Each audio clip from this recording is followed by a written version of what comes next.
I had had the outline for quite a while. Once I kind of like sat down and put together all these ideas that I had had over the course of a few years and said, okay, I'm now going to put them out in some sort of readable form.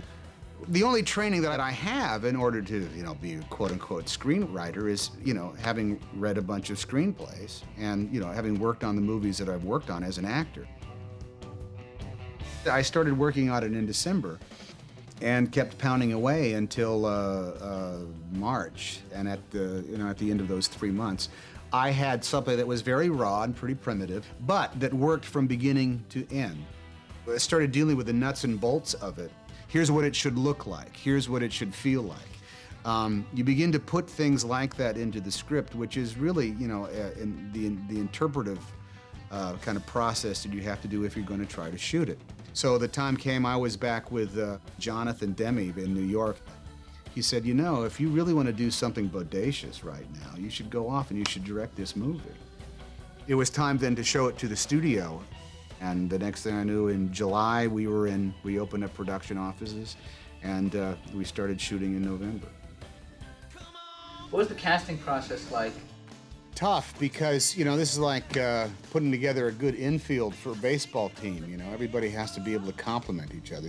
The thing that I was always going for was that, so you could always have a choice of who your favorite Wonder was. Steve Zahn, who plays Lenny, he actually read the part at the read-through in July. And I just said, well, this guy's perfect. Guy was in cast where I met Jonathan and Ethan. And we sat around this big table and listened to the tunes. Ethan Embry, because the bass player had so few lines, Ethan came in and he had to actually read a scene of another character in order for me to hear him. And since now he's got a lot more stuff to do in the movie because he's so good. I was told that it was a movie about a band in 1964. They said, I guess you'd be good for the bass player. And I was like, wow, cool, because I already know how to play the bass. I was like, right on. Well, when I read it, I said, yeah, this is, the role that Tom would have been cast as. He told me when he wrote it. He said, when I wrote it, yeah, guys, this is me in many ways. They're all me, but he says, Guy is me as this lead character. But if I could have my choice, and if I was going to be in this movie, I wouldn't want to be Guy. I'd want to be Lenny. Yeah, it's when Tom Scott came in. I thought there's no way this is going to happen. He sucks. No, I'm kidding. He's standing here. When Tom first came in, Tom Scott, I thought, I can't hire this guy because he looks too much like me. I said, so are you sick of hearing that you look like me? And he said, yes, I get that all the time. I felt like I was stepping into some shoes at one point, but maybe not. Actually, my wife, it was a casting session in New York when it was really coming down to the wire.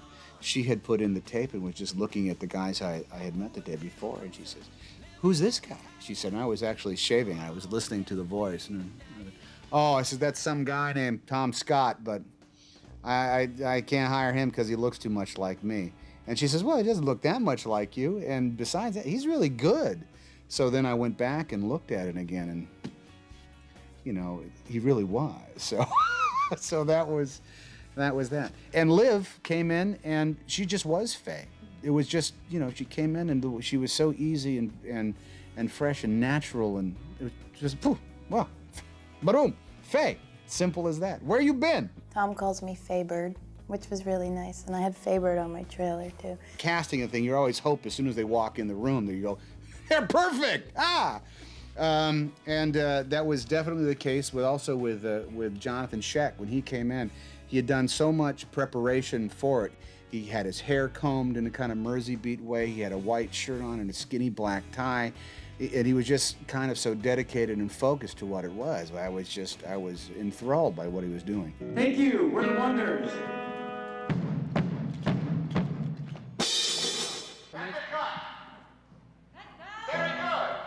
My background musically, I was in the Madrigal Singers in high school, in the choir. When they first sent me the script, it was more like, yes, I get to learn the guitar. We were sitting in an office, and we just kind of handed him a guitar, and he put it on him, and Tom and I, when we left, that meeting about 15 minutes later, we decided it just looked like some huge sockeye salmon had been placed across his chest. stages. First, I had to learn how to hold it. I mean, it was the most unnatural kind of look you'd ever seen. So we were worried about that. Gary Getzman, the producer, he really completely understood that we must get these guys together as soon as possible, and we must make them play. We went off and did our private lessons for 2 weeks and then met again in Clover Studios. We were sitting together for like the 4 of us in a room for a month. We worked on standing as a group, you know, how to interact with the microphone, you know, where should we stand, how should we interact with each other. Well, Tom playing the drums, this is the gold medal aspect of it all right there. I always wanted to be a drummer. Drums always seemed to be the guy in the band I'd want to be. But he picked those drums up like the blissful thing that he was supposed to know. He was incredible, and he played every song, and he would just totally go to town, and he'd have to play over and over and over again, like 20 takes worth of footage, and he'd keep playing. They just became like this real rock and roll band. You can't, like, just create fun and relationships and all that stuff. I mean, it's just got to happen. And I think if we could all gotten along really great right off the bat, we'd be screwed by now. It just kind of happened, and everybody really was their character. You could see that the casting was right on the money.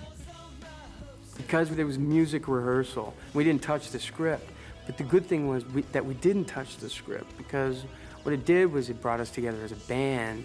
So once we got to the script, we already knew each other, and that's what you try to get. What you try to rehearse is how you interact with one another, you know, and listen to one another, and if you know each other's little things, and where's this person going to sit down when that person's, you know, and you never can get that, but we got that because we sat together. You know, we did this whole thing together where we like, you know, shut up, I'm trying to tune up. They were a band. They were so much of a band that we had the big read-through with the cast just before we began shooting. They went out and bought matching suits. Because I said, look, we're going to do a read-through, and everybody's going to be there, and when the time comes for the Wonders to perform, I want you guys to get up and perform. And they said, oh, great, okay. So everybody in the movie can hear what the song is. And they did. And that's when I thought, they're a band. The Oneidas. That's the Wonders. Asshole Cadden. Very good. I think a part of him thought that it was insane to direct and be in this movie that he wrote. And then I think that once he commits, he's in, you know, and it's like, this is nutty, but here we are, let's go. It wasn't as hard as I thought it was going to be in the movie at the same time, because actually it's kind of nice because you're actually in the scene and you can affect the scene by it. You're not just off at the monitor watching what's going on. You're actually inside the scene doing stuff. We didn't lose a lot of time because of that, because, you know, I'd look at the rehearsal on the monitor on playback and maybe one of the takes. But then once we got going and once we had worked out all the bugs, we'd just go off and do the number of takes, and I'd look at it later on. Oh, you guys spent too much time in the wrong places. Andres, they'll suck you in the nose. Oh, that's old news. Come on, but business, gents. Gotta take care of business. Bang, solid, very good, very nice. We'll go a little something like that. Let's try it one more time, just so it is etched in stone in all of our minds. Let's go.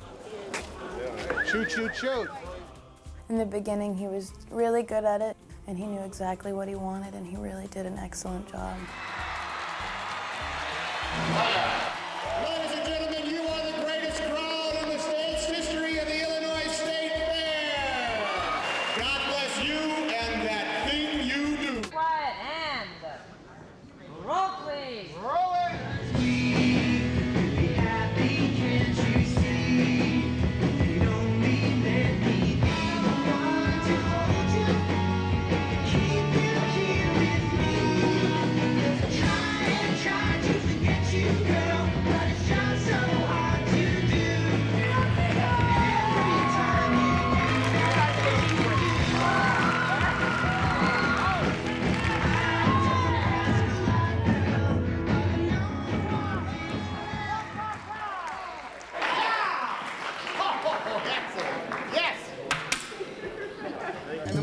Back over to them too. That works too, as long as you're staying up around the mic. The more looks around in general. You know, the way he would direct me. I've never been directed before like that. First, he would make you laugh. he would loosen you up, you know, and bring a great sense of humor to the moment and lighten it up and put you in a good direction that way.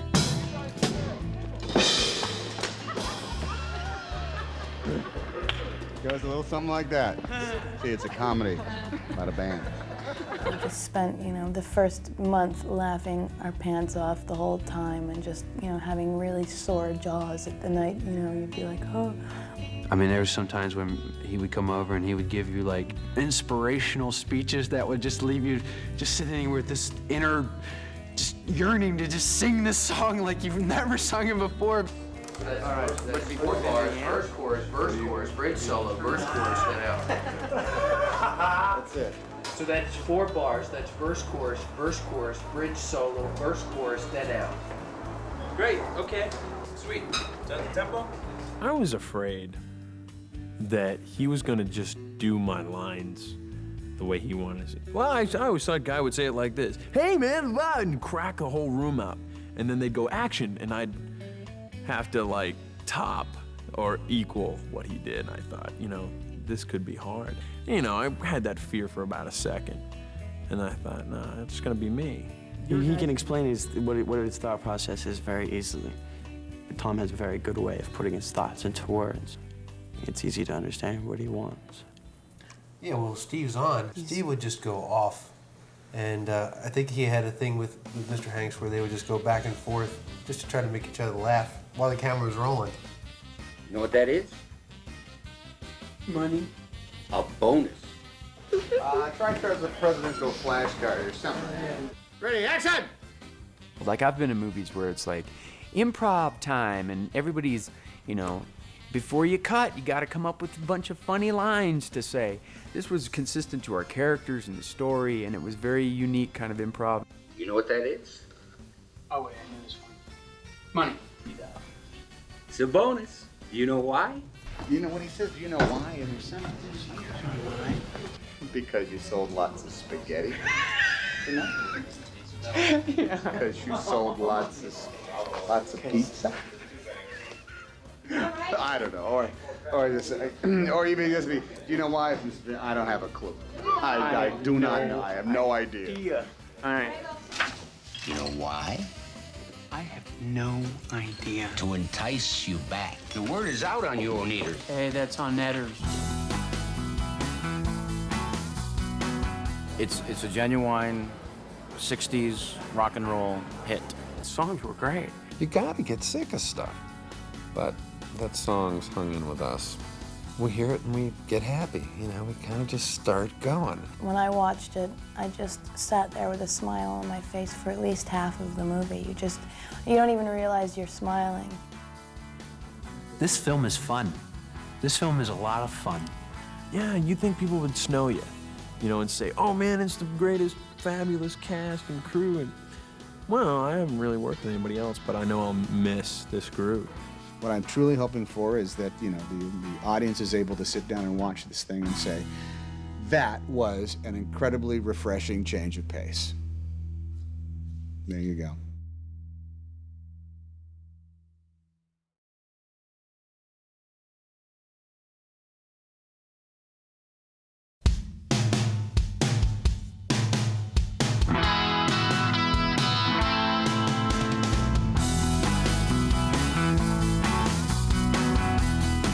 The band is, they're a kind of quintessential garage band. Maybe they've played a couple of gigs here and there, but they're trying to scrape together enough identity to go off and appear at the famous Mercyhurst College talent show that happens at the end of every spring semester. They have a song, the song's all ready to go, but they also need a name. They don't have a name yet. How about the Corvettes? Is that the Corvettes or the Corvettes? Oh, Corvettes, like the car. Well, see, I was thinking like the Chordvettes, like chords in our music. Faye goes, oh, the Wonders. You know, like Wonders. And then I go, yeah, the Wonders. The number Wonders, yes. No, look. The Wonders. Spelled O-N-E-D-E-R-S. R-S. Couldn't use that in Scrabble, though. Yeah, it looks like the Oneaters. No, the Wonders. Got it. Looks like the Oneaters. Hey, guys. How's it going? How you doing? The drummer they have is, at the beginning of the movie, is a guy named Chad. And Chad plays the drums, but I think he plays the drums from that kind of Wipeout school of drumming, you know. Chad gonna solo on Wipeout? You know, every song is Wipeout to Chad. It's not an interesting song as far as Chad is concerned, unless you hear the drums first and all the way through, and it's just like a lot of stuff in 4/4 time. That's all there is to it. He was this guy who was really interested in cars, you know. When they were naming the band, he wanted to name them the Stingrays or the Corvettes. Hi. Dad? I'm your man. To see, that's what I like to see. You Yeah. look like a good guy. What about this? Oh, this is gonna be no problem. I'll work as hard as anybody else, sir. You sure? We got some heavy lifting here. Oh, yeah. I can do it. Hey! So he was this like macho motorhead kind of guy. And instead, you know, he breaks his arm and they get me. Is that Skitch Patterson? Morning, everybody. Morning, guy. Oh, here we are, Erie's lone beatnik. The sound of the band was going to be defined by the drummer, and therefore the backbone of our story was also going to be defined by the drummer's journey. Oh, hey, my dad wants a roto antenna. Tell him come by the store. Garrett, talk to the salesman at Telemart. That's a big mistake. Lenny, those cats don't know squat about service. Guy Patterson is working at the family appliance store. Well, his dad thinks his son's a dork, probably. Thinks he's probably not as smart or as good at the appliance business. His sister hates him. You know, it's not like, you know, the perfect family. They're very, like, dysfunctional. He doesn't know how to run an appliance store. He doesn't like running an appliance store, but he has no options. He is Guy Patterson, therefore he will work at Patterson's Appliances. He's with this girl, Tina, who's, you know, a nightmare for anybody who wants to live life, you know, happily. The deal with Tina and Guy is he came home from the Army, and I think they were at a Christmas party is where they met. She saw this tall guy, and she said, I want the tall one. You know, she went, you. So what did your dad think of those new ideas? What ideas? Moving the store to Riverside Plaza and doing TV commercials? Oh, inventory was so goofed up today, and, you know, he was in no mood to talk, so I just tabled that stuff till later. His relationship with Tina is based on the fact that she's gorgeous, she's a knockout. I think he's totally in it for, God, if I marry her, man, I'm gonna be psyched for at least another 20 years. So now he's in that curious place in which he truly has no reason not to be utterly contented. You know, he's got a job, he's got his own apartment, got a great girlfriend, and he's got time to play the drums. But his great affection for jazz probably started, you know, when he learned how to play the drums back when he was 7 years old, and he played in marching band in high school and had a band for a while there with his uncle, but they broke up after playing only one wedding. He's the beatnik, the lone beatnik of Erie, you know. He likes to play the drums, but just in the basement and bang around. He knows how to have fun. He knows how to make the most out of a situation. And he knows what he does want. Like, you know, play the drums and be in a band. I'll do anything to do that. For Guy Patterson to go from playing the drums in his basement to actually playing by the end of the movie, playing in a recording studio with his idol, you know, in Hollywood. It was going to be his journey. But it wasn't going to be any good unless we really, truly enjoyed everybody that was in the band. Jimmy. James Mattingly II, lead singer of The Wonders. Who has probably been scribbling songs down in his notebook since the first time he heard, you know, Del Shannon sing Runaway or something. Hey, Uncle Bob, we need All My Only Dreams for the B-side. We need it for the B-side. Come on, it won't take very long. Uncle Bob, please. I can do it in one take. Jimmy is the talented one. You know, Jimmy is the guy who's always been writing poetry and playing around with words and lyrics and rhythms and melodies, and learned how to play the guitar. Probably had a big folk, you know, music influence there for a while. It's his songs. He pushes them, he tries to make it happen. I guess it's like a split thing between Guy and Jimmy. Because it's like, you know, Jimmy's the artist, so he naturally has that, you know. I painted the picture. I will say where it goes on the wall. But then, Tom's the guy that goes, well, you know, it would look better over here. Oh, yeah, you're right. Put it there. It sounds better fast. Jimmy wanted it slow, but he was wrong. It's an up-tempo number. But you need all those different personalities. If everybody was like Jimmy, what kind of a band is that? you know? Hey, we came here to meet girls and dance, and we can't meet girls until we dance! You mean that one song that won us a first prize at the Mercyhurst College Talent Show back in 1946? Okay. Lenny is much more, I mean, I think Lenny likes car songs, you know. I think he probably really dug Jan and Dean the first time he heard them. Jan and Dean, car songs. Hey, we should do a car song. He's the goofball. He's the fool. Good enough lead guitar player in order to handle sort of anything that's been thrown his way. But mostly he's in it, I think, in order to get free beers and meet girls. Lenny loves to play guitar and, you know, loves to, you know, beat out tunes and what have you, but Lenny's totally into this for the chicks. I'm single. What about the bass player? He's married. He chose this lifestyle because it's a ticket to chicks and fun, you know, but he could have done, I don't know, what else? Well, nothing else, probably. This is probably it. Lenny's a little older, so he obviously, like, graduated from high school with Guy. But Guy went to the Army, and Lenny, like, hung out and, like, worked at the, like, steel mill for, like, 3 months and went, screw this, man, you know, let's do the band. Lenny, I think, was actually in the same band Guy was with his uncle. But 2 people in a band doesn't work, you know, playing rock and roll. So, you know, it's like one of those, like, you come play, you kind of a mistake. And how would you like to hear That Thing You Do on the radio? Yeah, I'd love to. The bass player, who has no name, for some reason, we never got around to naming him. He just never got involved enough for the guys to find out his name.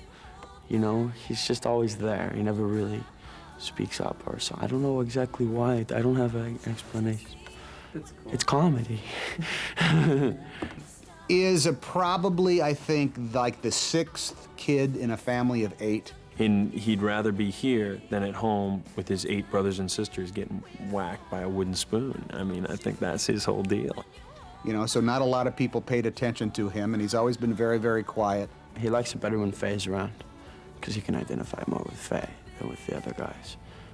But I think probably chose the bass to play in junior high and high school because he got to stand up during orchestra practices. You had like a cosmic force bolt through you, and that's what gave us an identity. Wow, I never really thought about it to that extent. You are one wonder, and we would be wandering woefully without one woman such as you. Wow. My girlfriend in the food. And Faye is, you know, Faye is really moved by Jimmy's brooding spirit of the poet. She loves sitting around listening to Jimmy analyze, far beyond any real need for them to be analyzed. Well, Jimmy and Faye, they dated for a very long time. I guess they had found love within each other.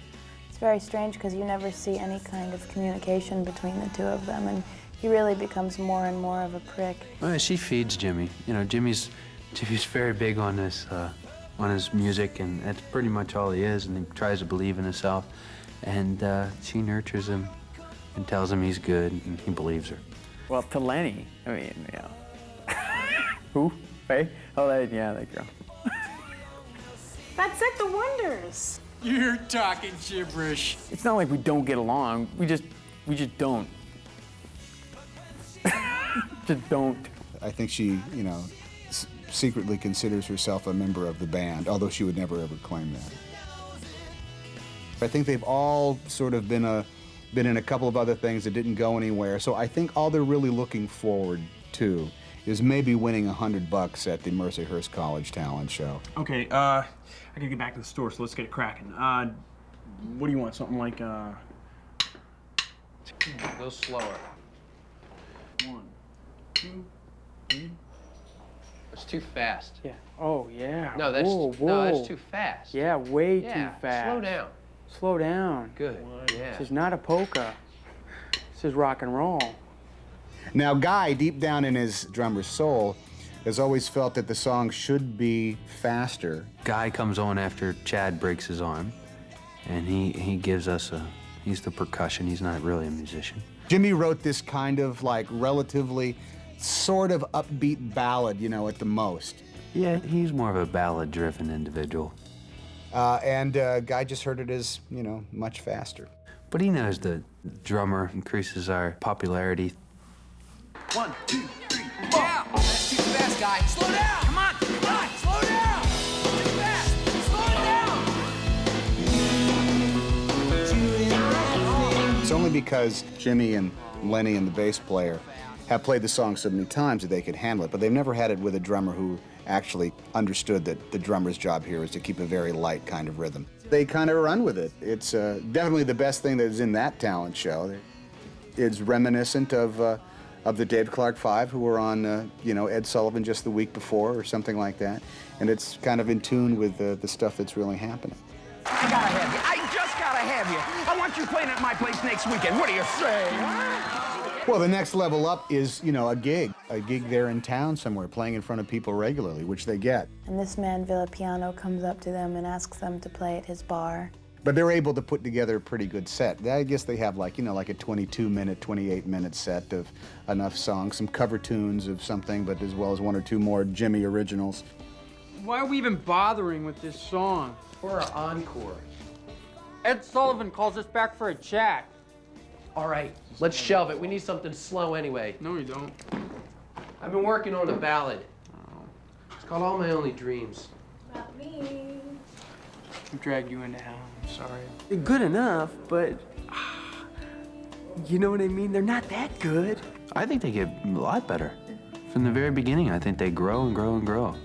I think it's because the pressure's on them. They have to learn. They have to, you know, get better because they want the songs taking them places, and they can't help but get more comfortable with being in front of crowds and becoming more performers. They become much better, and they become tighter as a group, and they understand each other's antics on stage and their playing styles. They develop a following very, very quickly.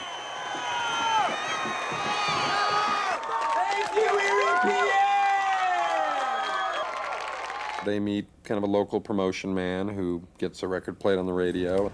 I don't want to waste any more of your time. Would you step into my office, please? Horace comes from Erie, and he sees these guys. He says, you got a great song, great look. You guys could go somewhere with this. Guy? Hey! What are you doing? What's that, a big old firecracker? Let me get What are that you off guys your doing shoulder. here in this? Phil Horace, glad to know you. Yeah, how do you do? Could you mind moving this? Trying to do some business right here in the store. He winds up putting them on the radio, so that's pretty key.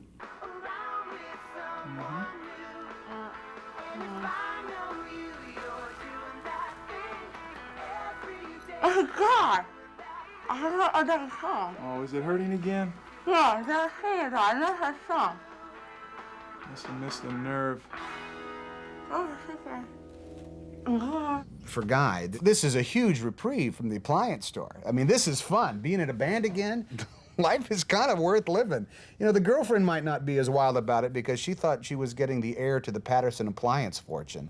And now Guy is paying much more attention to the fun of rehearsing with a band and playing with a band out at the Italian food place. It's a steady parade of, boy, it doesn't get any better than this, you know? It doesn't get any better than winning the talent show. It doesn't get any better than playing Villapianos. It doesn't get any better than hearing your song on the radio. Then to go off, to leave your town, to go specifically to a bigger town and perform in a rock and roll show with bona fide professionals. Well, then what's better than that? They're gonna go to Pittsburgh and actually appear live on stage with acts that have made records, you know, the Vicksburgs, they made Drive Faster. Elizabeth Ann, she does that song about breaking up with a race car driver. Marilyn Lovell and the Jimimies, geez, they're gonna be there. We're gonna meet Marilyn Lovell. I saw her on American Bandstand 3 weeks ago. Wow, Del Paxton. Who? Del Paxton. Del Paxton, where? Give me a pen. I'm signing my name right next to you. Get in there, you little vixen. Excuse me. You pricks are in the wrong dressing room. Oh, yeah? And who do you think you are, Boss Vic Koss? It's Boss Vic Koss Presents. He's got a mattress superstore somewhere on the Miracle Mile there in Pittsburgh, and he also fancies himself a real hip rock and roll promoter. But, you know, they aren't always hits. Would you play some freaking music? Come on.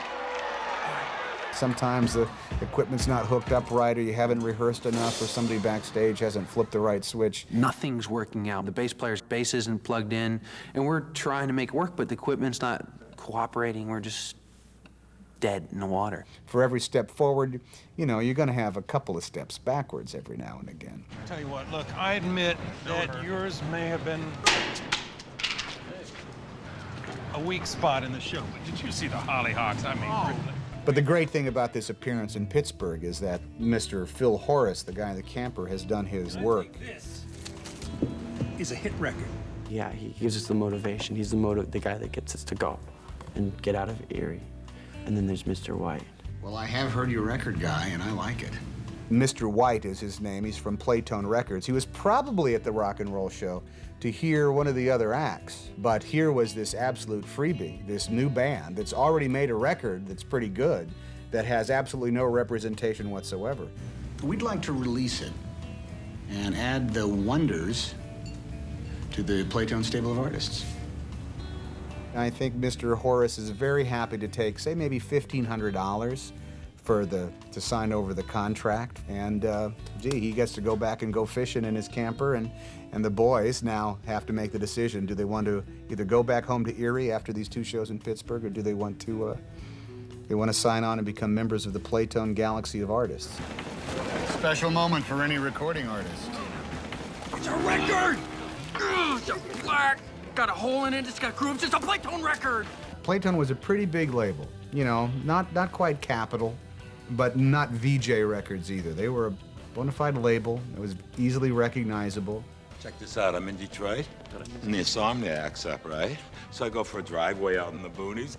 I come across this neon sawdust dive, but what am I seeing? It is jam with kids. And why? Why? I'll tell you why. These Wonders are playing music like nectar. My ears do not lie. I sign them, I grab them, and they are here. The founder and chairman is Saul Seiler, is his name, Solomon Seiler. And boy, he was one of the pioneers of the record business. You cannot use these little plastic forks to make a sandwich. Let me show you how it's done. You grab the bread, you pile the cold cuts on with your hands, you dip a little mustard. A very good businessman, Saul, and a colorful character. Mr. White is the facilitator. Mr. White will see to it that when it comes time for the Wonders to perform, they will do so at the peak of their abilities. We bow, right, in unison, and we're off the stage before the applause dies out, right? What if they want an encore? You unplug and you run off stage. Smiling, of course. They will be properly dressed. You fellas look great in gold, have I told you that? They will have the right kind of gimmicks behind them. For some reason, Guy, suddenly the drummer is always wearing sunglasses. Ringo has his rings, you see, and Guy will have his shades. From now on, you have them with you day and night. They're your trademark. For what reason, I don't know. I don't know. I look cool, I guess. Mr. White makes sure all of that happens. And when the time comes, as soon as he finds out that state fairs are small potatoes, then they're gone. We are on a plane flying to the coast, as long as we make the airport on time. California? Disneyland? Yeah, it's now time to go off and truly make sure that the Wonders be the Wonders. Hey, all girls named Kathy, climb on, you're coming with us! Well, I like Wisconsin.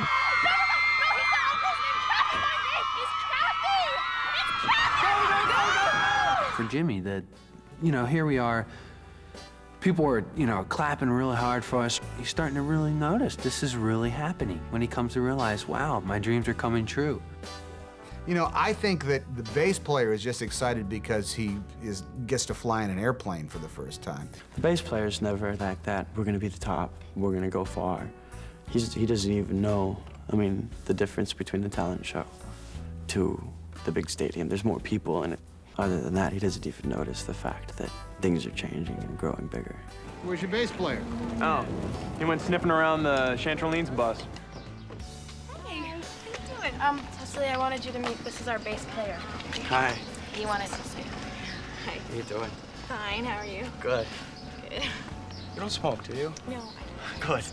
Good. I can sing if I smell. all That's the time, true. right? Yeah, I'm allergic to it, so I was just, The only member of the band who truly has enough stick-to-itiveness and concentration is Jimmy.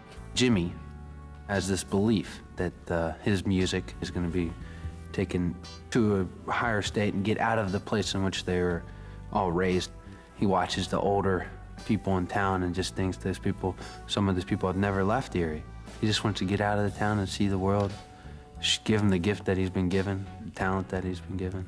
Why don't I just stand on stage with those other acts at the end of the show? Because we're members of the Playtone Galaxy of Stars. It's definitely Jimmy who's like, definitely the musician or the guy who wants to be a musician. Jimmy's the one that knows what's going on. He sees it all.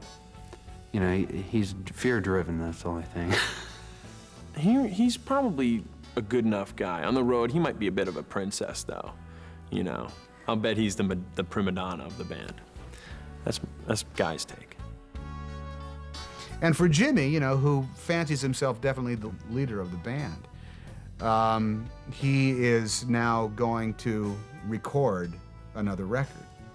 And this time, make sure that they get made the way he wants them to. If he writes a ballad, it's going to stay a ballad. And, you know, if he writes something up-tempo, he'll decide what the tempo is going to be.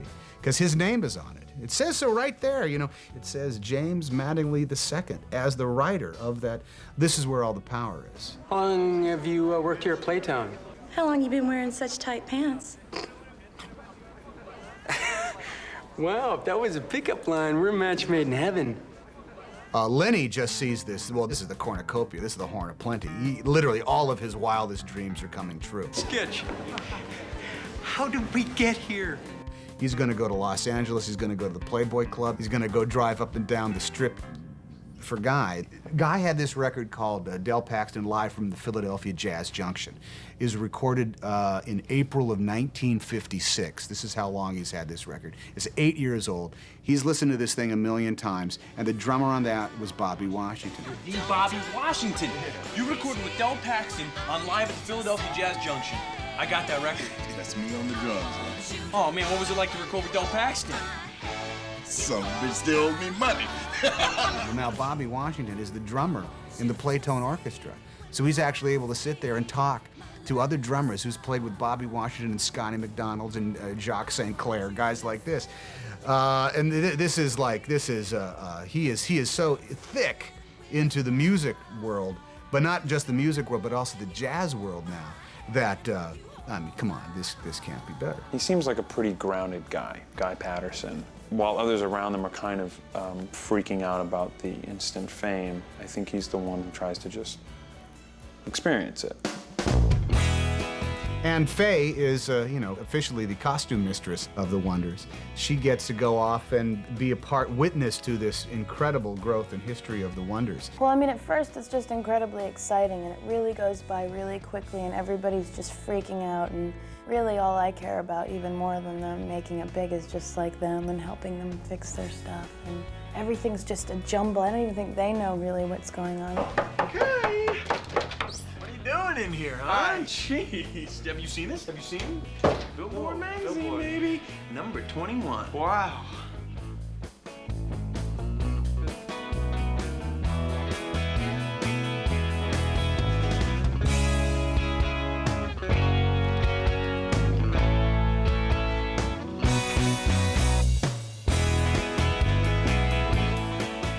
Once that record enters the charts, almost anything can happen. And Billboard at the time was wonderfully specific. If the title of your song was printed in red, that means you were up from the week prior. So as long as you see your song in red, that means you've gone up, even if it's just one spot. But if it's, 15 spots or 20 spots, it's pretty spectacular stuff. Here you are only 4 or 5 weeks into what you thought was going to be the experience of the summer, and you suddenly have the fastest rising single in the history of the Playtone label. You now really have to go out and maximize your potential by going out to Los Angeles. You're going to appear in a major motion picture that they're shooting out there. Yeah! I can't believe we're making a Rick and Anita movie. What, don't all you young people love Rick and Anita? Sure. I want to meet them. Hey, you meet Rick, I'll meet Anita, we'll meet back here. Go! Okay, everyone in position, please. Oh, okay. Now, You look great in the sailor suits. Have I told you that? Hey, listen, smile a little bit more, okay? Smile. You know, the Beatles, you understand, are making a movie. They're making a movie somewhere right now, somewhere in England. You're going to be in a movie now. There's a wonderful television show that's live from Hollywood every week. You're going to make an appearance on that in front of millions of people on live television. What could be better than that? From the brand new City of Broadcasting in Santa Monica, California, it's the Hollywood Television Showcase. Well, the Ed Sullivan Show, of course, is on Sunday nights at 8 o'clock. The Hollywood Television Showcase is on Saturdays, live from the West Coast, which the network was trying to do, and they thought it was going to work great. It's very hard to go live on the West Coast at 7 o'clock at night on Saturday because you're not on until 10 o'clock on the East Coast. But you know what? For the uniqueness of being live from Hollywood, the network is seeing if that's going to work. And now, here's the star of this week's showcase, Troy Chesterfield. They don't have a permanent host. They have a guest host, you know, every week. The night the Wonders are on, it's Troy Chesterfield, who just made some movie with Gina Lollobrigida, and he's sort of like publicizing the movie. But he's an old song and dance man anyway, so he's happy to be the host of this week's Hollywood Television Showcase. Troy Chesterfield! Oh, Troy Chesterfield, he's funny. Remember we saw him in that picture with it was an all-girls hotel, and they had those two guys staying in it. Honey, hand me that pie, would you? And, you know, they always have some sort of rock and roll band for the kids there in order to get excited about The it. chimps come on in the first half hour for the little kids, and you're on in the second half hour for the bigger kids. That's the way it works. Look at us. We're on the telly. Is that where we are? Of course, you twit. Look, there's the Queen of England. I thought we were in America. We are, mate. She's followed us here. That's how big a fan she is. I was hoping to meet Gina Lollobrigida. Stand in line, chum. I'm hoping Troy Chesterfield gives me the leftovers. The whole thing about Guy is, why does Mr. White say he's the smart one? You know, he doesn't seem that smart. He gets really wasted the night before the Hollywood Showcase. You know, I mean, what's so smart about that? You know, that's kind of stupid. Hollywood Showcase!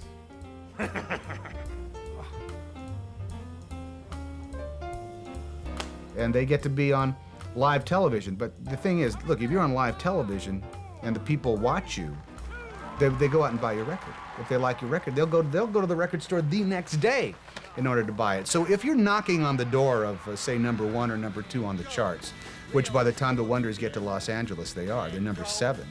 The Hollywood Television Showcase is an extremely big deal. Go! Jimmy, careful, girls, he's engaged. Congratulations, Jimmy. Hold it.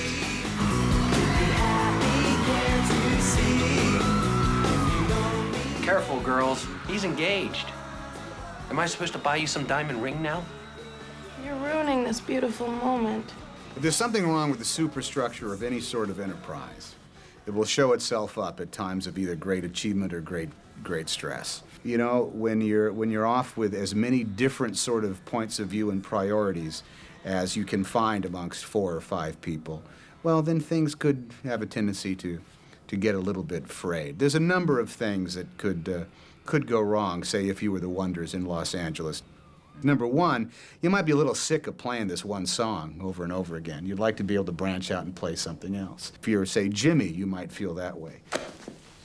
I quit, Mr. White. If you're a guy like Lenny, you might say, look, let's hurry up and get done with this showcase thing because I have a date with a Playboy bunny that I met the other day. That's a lot of fun. I am so happy! If you're the bass player, you might think that the appearing on the Hollywood Television Showcase is truly an asterisk compared to being able to finally visit Disneyland for the very first time. And if you're a guy, I think you could be in the position of there is nothing greater than to be able to play the drums on the Hollywood Television Showcase, and this truly is the pinnacle of success. It doesn't get any bigger than being in the Playtone Cavalcade of Stars.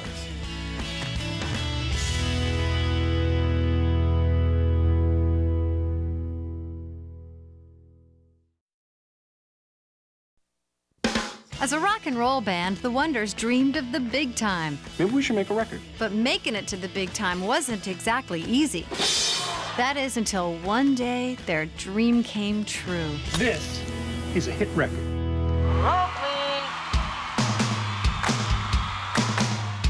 You're invited to join us in a special backstage tour of the new motion picture starring the Wonders. Jimmy, Lenny, the bass player, and Guy. Join writer-director Tom Hanks for the inside scoop on The Wonders, the band that's sweeping the country. And action! It's a rockin' behind-the-scenes look at the new 20th Century Fox film, That Thing You Do. Coming to you direct from Planet Hollywood, Beverly Hills, I'm Martha Quinn. For the new motion picture, That Thing You Do, Tom Hanks, best known for his performances in movies like Apollo 13, Philadelphia, and Forrest Gump, has put together a story that follows the rise of a band that never even dreamed of hitting the big time. And, as is the case with all good rock and roll bands, the heart and soul of the group is the beat keeper, the drummer. Guy Patterson is back in Erie, Pennsylvania, working at the family appliance store. He doesn't know how to run an appliance store. He doesn't like running an appliance store, but he has no options. He is Guy Patterson, therefore he will work at Patterson's Appliances. Bang out of your ear and get over here. Put the hamburger away. You can eat anytime. He's the beatnik, the lone beatnik of Erie, you know. He likes to play the drums, but just in the basement and bang around. He knows how to have fun. He knows how to make the most out of a situation. And he knows what he does want. Like, you know, play the drums and be in a band. I'll do anything to do that. How about the Corvettes? Is that the Corvettes or the Corvettes? Oh, Corvettes, like the car. The band is relatively new. They've just sort of formed. They're a kind of quintessential garage band. Oh, let's just call us the band you're about to hear. Oh, heard, right? Oh, no. It's not until a timely accident that the band is left without a percussionist. How about sitting in for Chad just for tonight? Why? Just broke his arm. This is as good as it gets as far as Guy is concerned. This is a true blast. What I was hoping was going to happen was that eventually we would have this band that everybody could say, well, this is my favorite Wonder. Jimmy is my favorite Wonder because, you know, he's the brooding genius. Or Lenny is my favorite Wonder because he's the funny one. Or the bass player is my favorite Wonder because he's quiet and he's shy and you want to take care of him. Or also Guy is my favorite Wonder because he kind of looks the coolest back there playing the drums with those glasses on. And Faye is, you know, I think she secretly considers herself a member of the band, although she would never ever claim that. They've all been in other bands before. Maybe they've played a couple of gigs here and there, but in order to do, they have a song, the song's all ready to go, but they also need a name. Look, the Wonders. Lenny. Yeah, it looks like the Oneaters. No, the Wonders. Got it. Looks like the Oneaters. Roll, please. Hey, camera marker. Says here they're all locals. They call Erie home. It's the Oneaters. That's the Wonders. I think all they're really looking forward to is maybe winning $100 at the Mercyhurst College Talent Show. So they've run through the song maybe 4 times. That's it. That's too fast, Guy. Slow down! Come on! Come on! Slow down! Now, Guy has always felt that the song should be faster, so before he knows it, he's taken off 4 times as fast.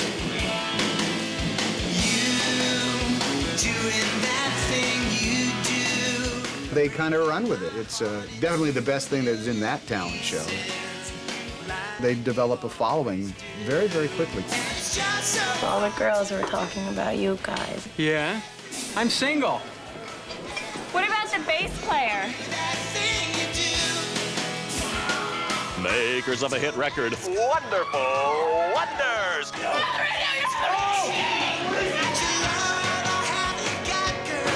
Put that down. That is a very expensive floor display. None of this would have been possible had it not been for Guy being in the band. Mr. White is with Playtone Records. Well, I have heard your record, Guy, and I like it. This is a rock and roll tour. This is the big time. You guys look great in red. Have I told you that yet? Mr. White is the facilitator. It's very important you don't stink today. Hey, I make no guarantees. When it comes time for the Wonders to perform, they will do so at the peak of their abilities. As of tomorrow morning, you Wonders, you've got the #7 record in the country. Once that record enters the charts, you know, almost anything can happen. And they're gone. They're out of there. The Wonders.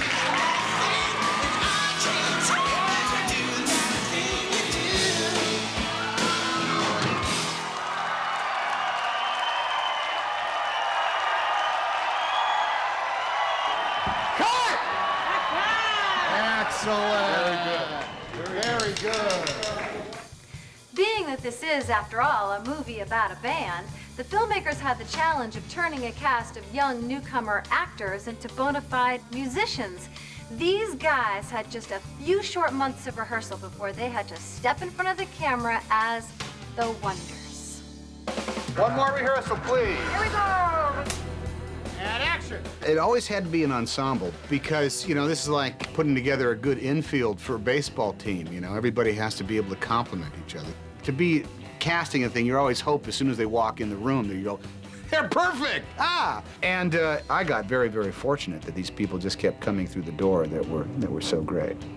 Gary Getzman, the producer, he really completely understood that we must get these guys together as soon as possible. And we must make them play. After the track's finished, Tom cast strictly upon acting ability and who he felt was right for the roles, not on musical ability at all. None of them had really played instruments before, so the songs also had to be decided early so they could learn them. And then miraculously, these guys really did learn how to play these songs. After working with individual tutors, Jonathan Sheck, Ethan Embry, Tom Scott, and Steve Zahn got together in Los Angeles for several weeks of intense practice sessions to learn the nuances of the song before it had to be performed on film. We really progressed. I mean, at the end of 1 week, we got to a level where we were definitely, you know, we were a band. We are a band. So the camera's up in my face, and I'm singing with all my heart and soul, and I'm putting it out there, that thing you do. And then they start to pan down to my guitar licks. So as soon as I knew the camera was off me, I'm going, A, E, A, B. I'm really watching it. And they're playing the song like full volume, and I thought, I'm never gonna, you know, never gonna get this.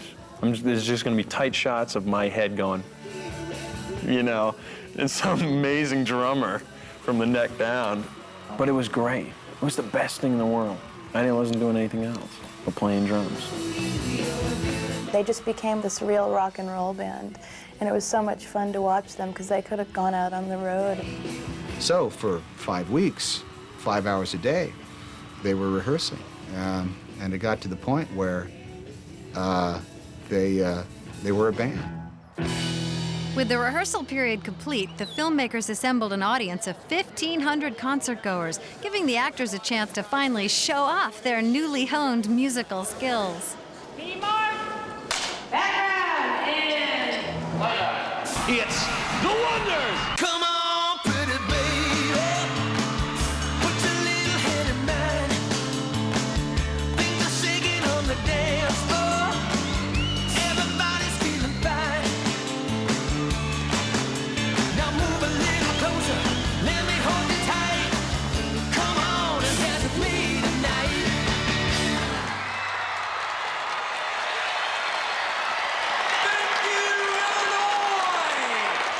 Ladies and gentlemen, you are the greatest crowd in the state's history of the Illinois State Fair. God bless you and that thing you do. Turning actors into rock stars and recapturing the magic of 1964 weren't big enough challenges for Tom Hanks. He decided to take on multiple duties on That Thing You Do. Listen to this. Of course, he acted in it, but he was also the writer and the director. Here we go. The large-scale production of That Thing You Do came to life out of the relationship Hanks had developed with Academy Award-winning director and producer Jonathan Demme, who he'd worked with during the making of Philadelphia. Apollo 13 and Forrest Gump and Philadelphia, the 3 movies I had made right prior to this were really all-consuming affairs for me. I was with Jonathan, and we were talking about, you know, the future and things to do, and he said, you know, if you really want to do something bodacious right now, you should go off and you should direct this movie. Rehearsal ready, and action! When I first read the script, I was surprised that Tom could write a great script. I'm no longer surprised at the emergence of things, because he's just this gifted guy who grew to be, I think, an authentic director. It wasn't as hard as I thought it was going to be in the movie at the same time, because actually it's kind of nice because you're actually in the scene and you can affect the scene. Special moment for any recording artist. Hey, records! He's a wonderfully warm man, and he's really comfortable to be around. And we were just dying for the day till we had a scene with him. And it was really funny because he'd get all done up in his outfit, and then he'd be directing us too, and it was just really great. Let's go. Roll, please. Shoot, shoot, shoot. Tom has a very good way of putting his thoughts into words, so it's very it's easy to understand what he wants. That's good though. Okay, but this is real money performance stuff.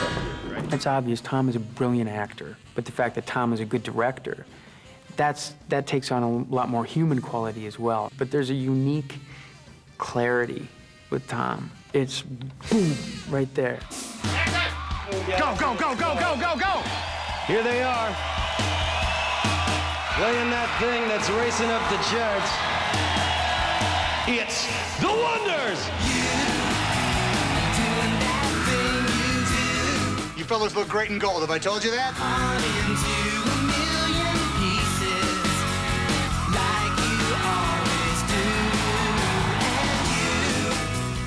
What I'm truly hoping for is that the audience is able to sit down and watch this thing and say, that was an incredibly refreshing change of pace. Good news, fellas. You get to keep your wardrobe.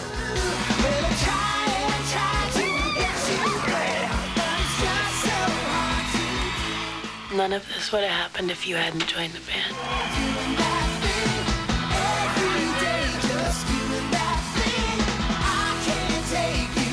Look fabulous in the black suits. Have I told you that? Hi. Fabulous in the black suits.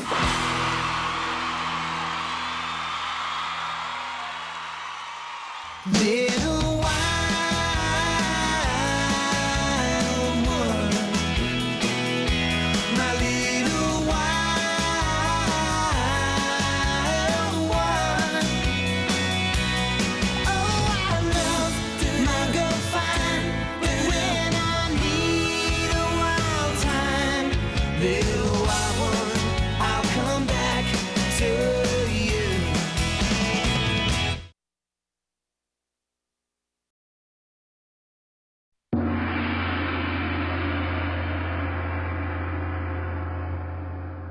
We did a promotional tour for That Thing You Do that was off the hook. Come on, pretty baby. After it came out in the States, it was coming out in Europe and in Japan, and we did press tours to both Europe and Japan. The one in Japan was really exciting. We were all geared up. Japan was just going to be the guys in the band and Gary and Tom. Okay, baby, come on. Come on!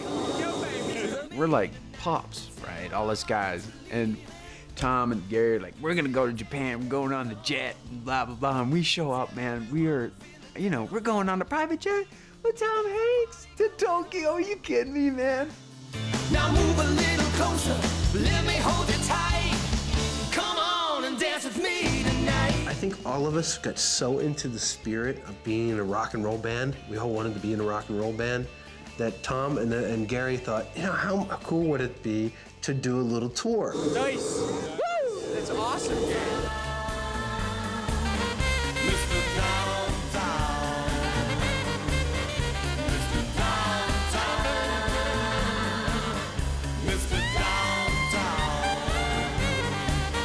Mr. Downtown. Mr. Downtown. Mr. Downtown. I know that dude. Watch the pillow.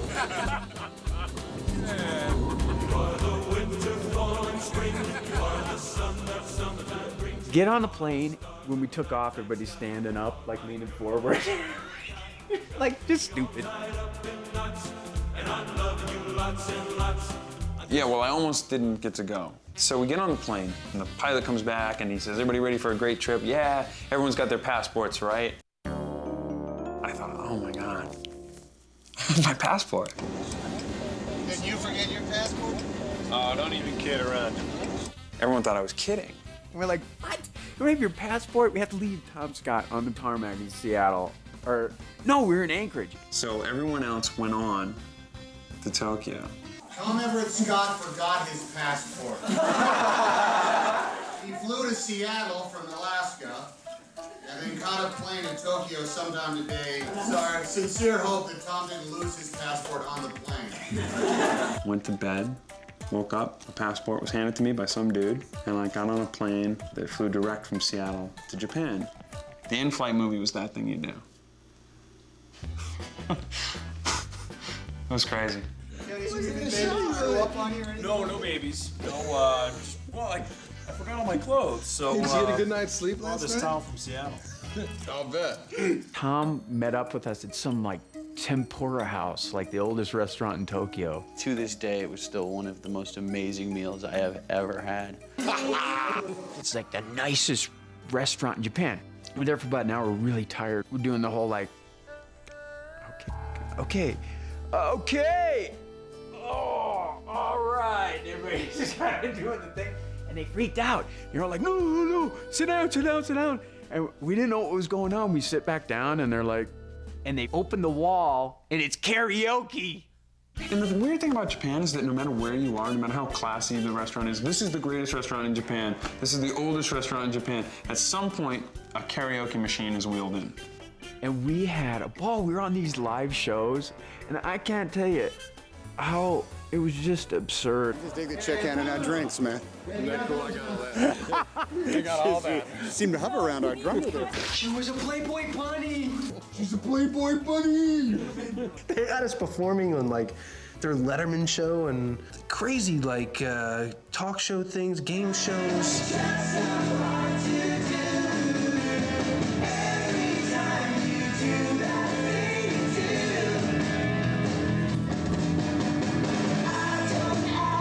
Wonders, walking around, you know, with Tom Hanks. The Wonders with Tom Hanks. It was a lot of fun.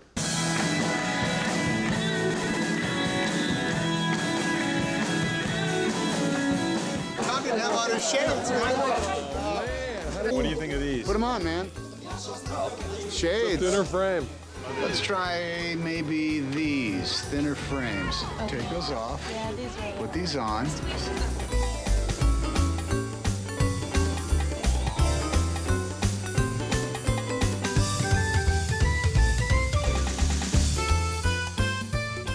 He lost his strap. I couldn't figure out what you were doing, but then I saw that the strap fell off.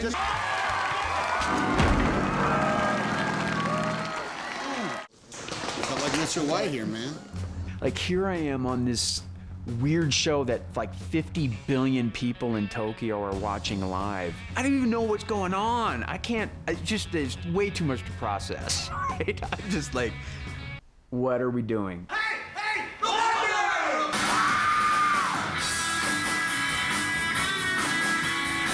And we're on stage, and this guy's talking, and we're listening, and he's speaking Japanese, and then all of a sudden, cue cards come up, and they give us microphones, and the band starts playing, and we're singing. I just remember looking at Tom going, what am I doing? I'm on a show singing a Beatles song with Tom Hanks. Like, it was just so weird. There we go. Hey, throw us a rope. Throw us a line. It starts going down.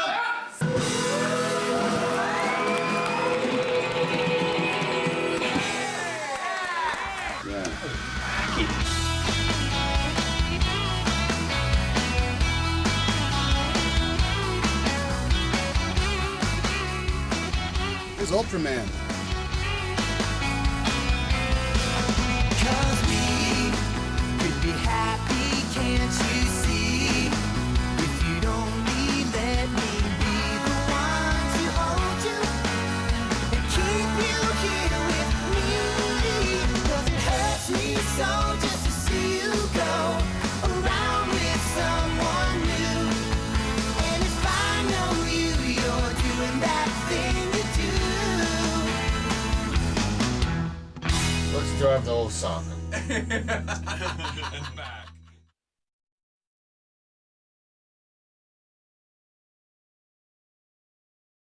I don't think any movie will ever compare. No, and it does sound like everybody always says that, you know, when you're talking about the specific movie, but it really is the truth in this case, for me anyway. Yeah, me too. I remember specific little days and specific things on this movie, whereas if other movies I don't remember hardly anything. Is that the scene where he's like, Steve Zahn's like, a nice man and a nice camper wants to play our song on the radio? Steubenville. Yes. Pittsburgh. Steubenville.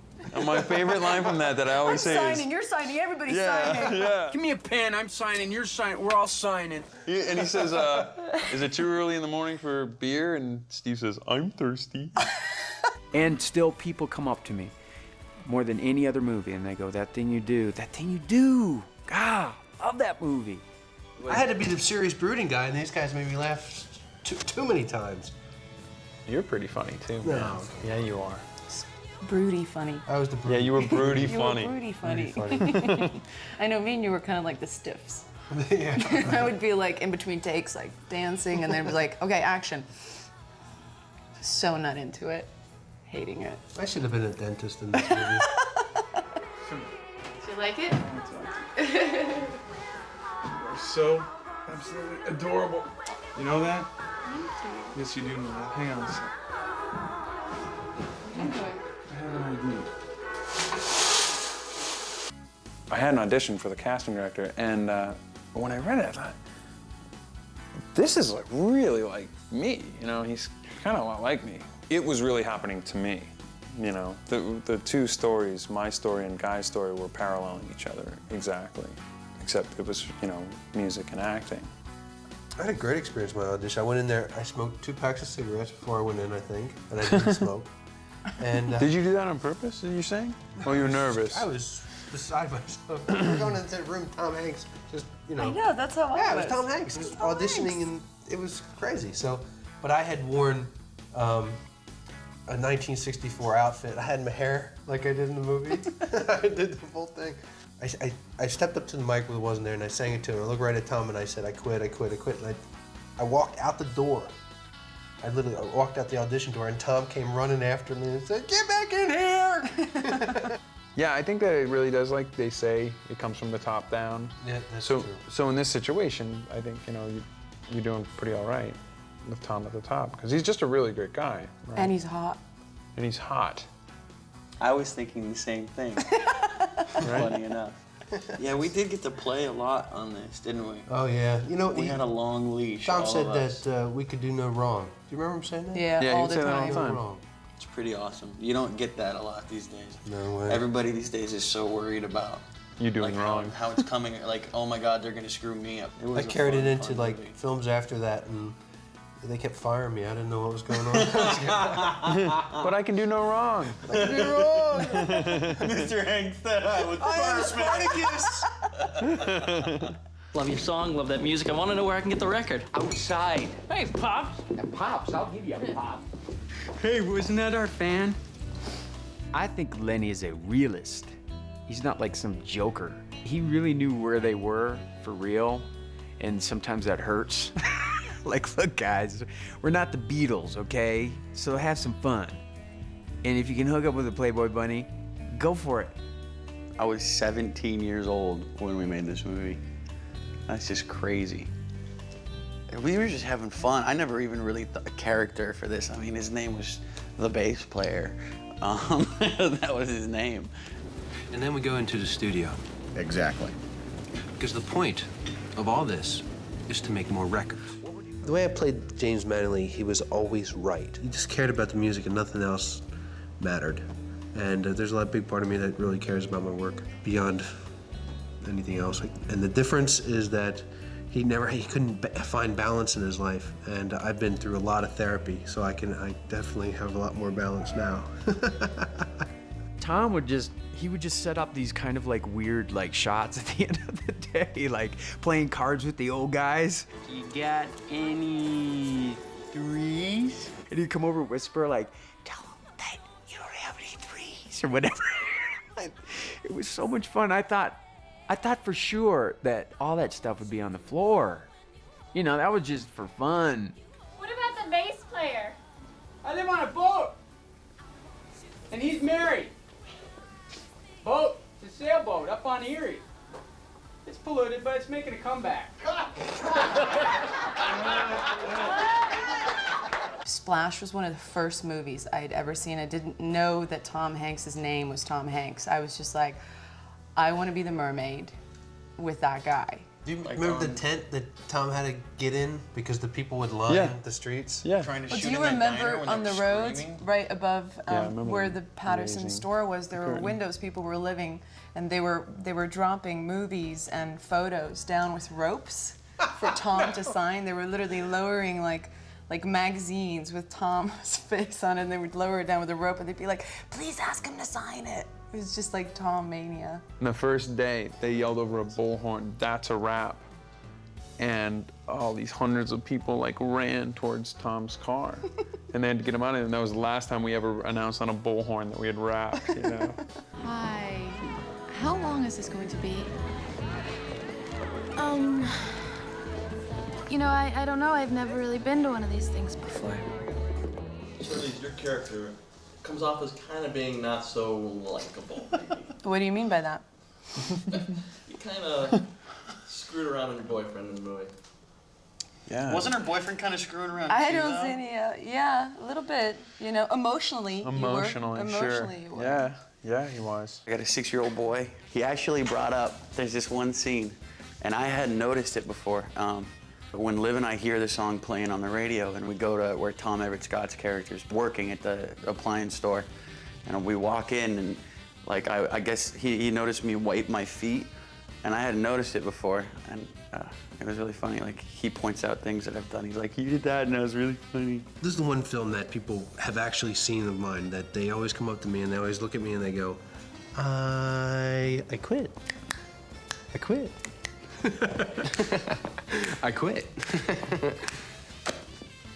I quit, Mr. White. My favorite that made me laugh really hard was just because of where I come from and everything. It was like, well, I'm not with these guys here.